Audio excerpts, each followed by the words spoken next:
little girl and her dad vanish into the desert night, swallowed by shadows. A creepy note and a doll with hollow eyes hint at a sinister plot. Who took them? Why? Stick around to unravel a chilling mystery that'll keep you glued till the end. This story's fiction, crafted from real-life tales to educate and thrill. If it grips you, hit that subscribe button, smash the like, drop a comment where are you watching from, and share this video. Let's dive into the darkness together and uncover the truth behind echoes across the border.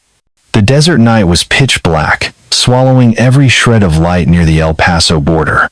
It was March 15th, 1998, and a bone-chilling wind howled through the scrub, carrying distant barks of patrol dogs. The air felt heavy, like it was holding its breath, waiting for something to shatter the silence. Near a rusted border fence, a pink backpack lay abandoned in the sand, its straps torn, zipper busted. Inside, a rag doll stared blankly, a scrawled note pinned to its dress, "Don't look for us." The backpack belonged to Emily Grace Carter, a 7-year-old girl, gone without a trace alongside her father, John Carter, 35, last seen crossing from Mexico with a group of migrants. Border Patrol called it a lost cause, another tragedy in the merciless desert. But the note hinted at something darker. Sheriff Paul Bennett crouched by the backpack, his flashlight slicing through the gloom. "What the hell is this?" he muttered to his deputy, his voice low, gritty. "A kid doesn't write this kind of thing. Someone wanted us to find this." The rag doll's plastic eyes gleamed, unsettling, like they held a secret. Back at the station, Mary Carter, Emily's mother, was a wreck, her face pale, eyes red from crying. "My daughter and husband didn't just vanish," she screamed, slamming her fist on Bennett's desk. "Someone took them, I know it." Bennett leaned back, rubbing his temples. "Mary, this border's a snake pit. Coyotes, traffickers, you name it. We'll search, but you gotta brace yourself for the worst." The desert stretched out like a graveyard, its dunes hiding truths no one dared to dig for. Locals whispered about vanishings, kids and parents disappearing into the night, never seen again. The backpack wasn't just a clue, it felt like a taunt, a dare to chase ghosts.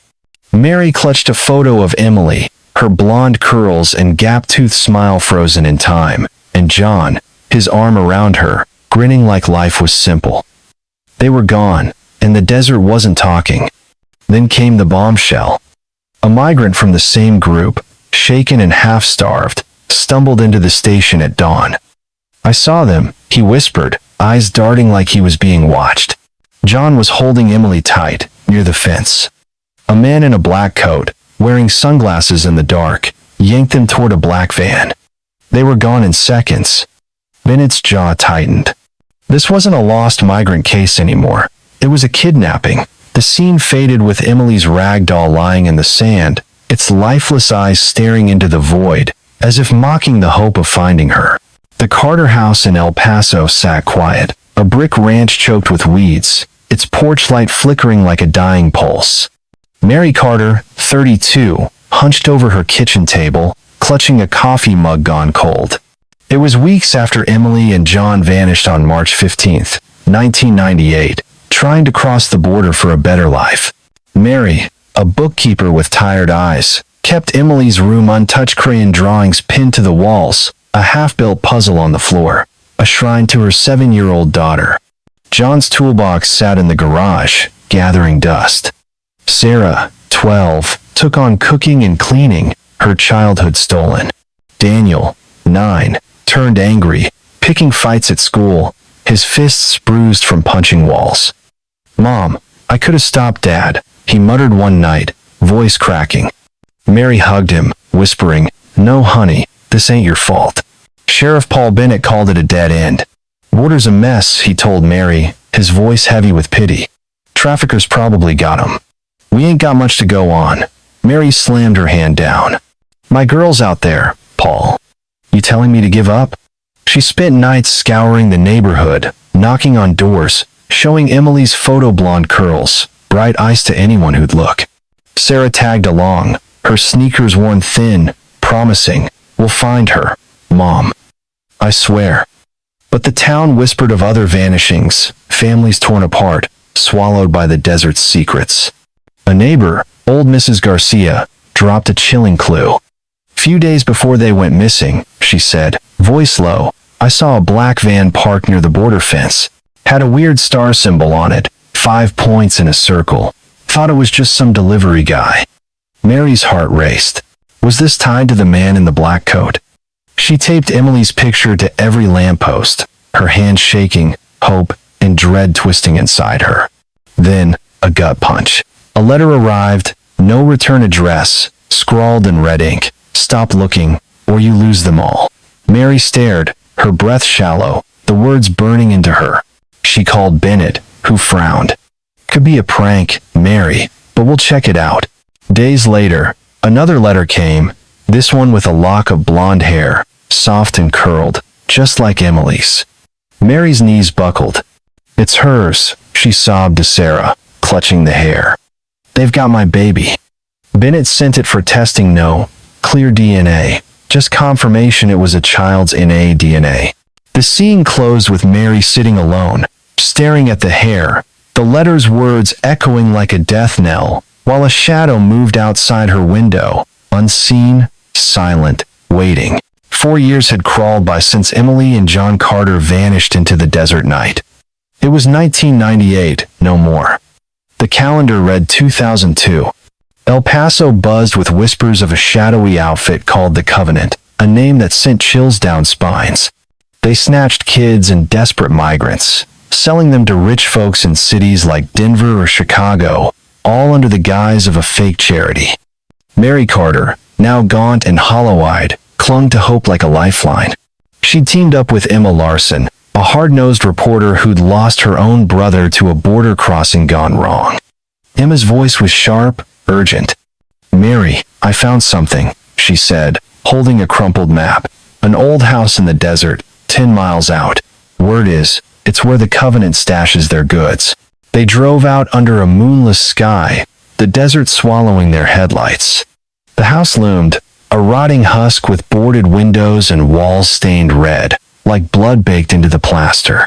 Inside, the air was thick, reeking of decay. This place feels wrong, Mary whispered, her flashlight trembling. Emma nodded, pointing to a 5-pointed star scratched into the doorframe, same as the one Mrs. Garcia saw on that black van. They rummaged through dust-choked rooms, finding a ledger buried under floorboards. Names filled the pages, dozens, maybe hundreds. There, in stark ink, Emily C. and John C. Mary's heart lurched. They're alive, she gasped. My baby's alive. Pie? Emma's eyes narrowed. We're not alone here. Footsteps echoed, heavy and deliberate. Mary froze, clutching the ledger. Who's there? She called, voice cracking. No answer, just the wind howling like a child's cry. Emma grabbed her arm. We gotta move, now. They bolted, but not before Mary spotted a faded photo tucked in the ledger man, and a girl, unmistakably John and Emily, standing in a Denver market, dated 2013. How's this possible? Mary stammered. That's 11 years from now. Outside, tires screeched.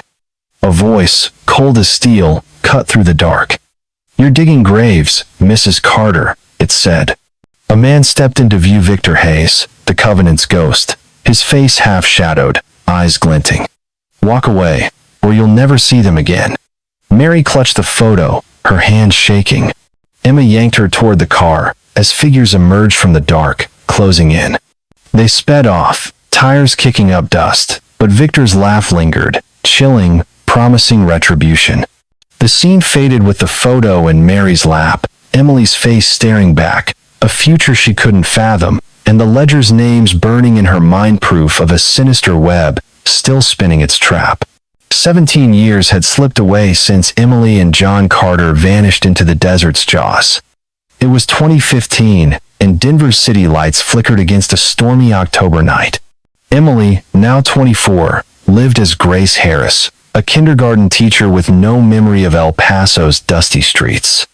Nightmares haunted her, a man's voice singing in the dark, a woman crying by a window.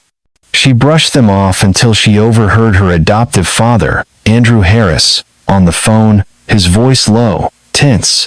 "The El Paso job," he hissed. "Those kids, we can't let it surface." Her blood ran cold. Digging through the basement, she found a locked box. Inside, fake adoption papers, a photo of her and a man Joan at a Denver market in 2013, and a note with a 5-pointed star. "The covenant never forgets," it read. Emily's hand shook as she Googled, El Paso missing 1998. An old article popped up, Emily Grace Carter, 7, and Father John Carter, vanished crossing border. Her heart pounded. The photo matched the one in the box. She dialed the number listed, her breath ragged. Mary Carter answered, voice frail but sharp. "Hello?" Emily swallowed hard. "Mrs. Carter. I think I'm your daughter. I remember you. A rose band-aid when I fell off my bike." Silence. Then Mary's sob broke through. "Emily? Oh my God, my baby." Emily's eyes stung.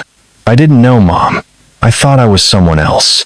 Andrew barged in, face pale. "Grace, who are you talking to?" He snapped.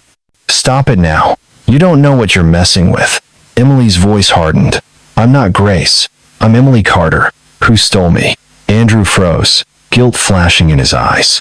Thunder rumbled outside, the storm closing in. Mary's voice crackled through the phone. "Where are you, sweetheart? We're coming for you." Emily gave her Denver address, her heart racing. But then, a sharp knock echoed through her apartment. A voice, cold and menacing, hissed through the door. "Miss Carter, you've crossed a line." Emily's phone slipped, the call cutting off. She backed away, pulse hammering, as the knocking grew louder, more insistent. Lightning flashed, revealing a shadow outside her window, a man in a black coat, his face hidden. She grabbed the photo, clutching it like a lifeline. The covenant knew she'd found the truth. Her apartment felt like a trap, the walls closing in. The scene faded with Emily barricading her door, the phone line dead, and that chilling voice lingering. "You can't run from us." Somewhere, Mary sat frozen, the dropped call echoing in her ears, a mother's hope reignited, but teetering on the edge of a new nightmare. October 2015, Denver's airport buzzed with weary travelers, but a chilling tension hung in the air. Mary Carter and her daughter Sarah, now 29, stepped off the plane, hearts pounding, to reunite with Emily, lost for 17 years. The call from Emily, now 24, had cracked open a wound Mary thought would never heal. They scanned the crowd, spotting a young woman with blonde curls and nervous eyes. Emily. Mary ran, pulling her into a crushing hug. "My baby," she sobbed, stroking Emily's hair. "I never stopped looking." Emily clung back, voice breaking. "Mom, I'm so sorry. I didn't know you were out there." Sarah watched, tears streaming, but her eyes darted, sensing danger. The reunion shattered with a ping on Emily's phone, a video from an unknown number. Victor Hayes, the Covenant's icy leader, stared through the screen, his voice a venomous hiss. "Mrs. Carter, you found your daughter, but John, he's ours unless you back off." The video panned to John, gaunt and vacant-eyed, chained in a dim room. Mary gasped, clutching Emily. "He's alive?" Sarah's voice shook. "What do they want with Dad?" Emily's face paled. "They've been watching me. They know I found the truth." Emma Larson, the rogue reporter who joined them, whispered urgently. "I used to run errands for the Covenant before I bailed. They've got cops on their payroll back in El Paso. We're not safe here." As they hurried to a hotel, a chilling package waited at the front desk, a rag doll, Emily's childhood toy, its eyes gouged out, a note pinned to it, "Time's up."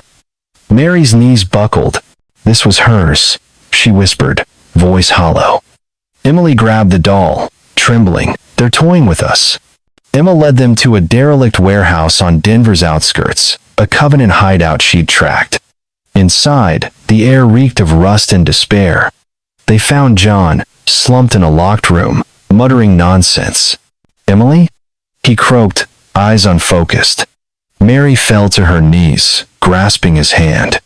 "John, it's me. We're here." But John pulled away, his mind fractured by years of manipulation. "You're not real," he rasped, a gut punch to Mary's heart. As they freed him, tires screeched outside. Shadows moved in the dark. Victor's men, closing in. Emma hissed, "Run." They dragged John through a back exit, bullets grazing the walls. The twist hit hard. John, brainwashed, lunged at Emily, shouting, "You're one of them." Sarah tackled him, sobbing, "Dad, it's us." The family fled into the night, John's broken mind a new wound, Victor's laughter echoing through the warehouse. The scene faded with Mary clutching Emily's hand, the doll's empty eyes staring from her bag, a haunting reminder that the Covenant was still hunting. 1 year later, in 2016, the Carter house in El Paso stood quiet, its brick walls warmed by a Texas sun. Mary Carter, now 33, sat on the porch, watching Emily, 24, laugh with Sarah, 29, over a plate of tacos. John, 36, was inside, staring blankly at a television playing Friends reruns, his mind still piecing itself back together. The Covenant's grip had left him shattered, but therapy was helping, one slow step at a time. Emily had moved back to El Paso, taking a teaching job, determined to rebuild what was stolen. "Sarah, you remember that rose Band-Aid?" she asked, grinning.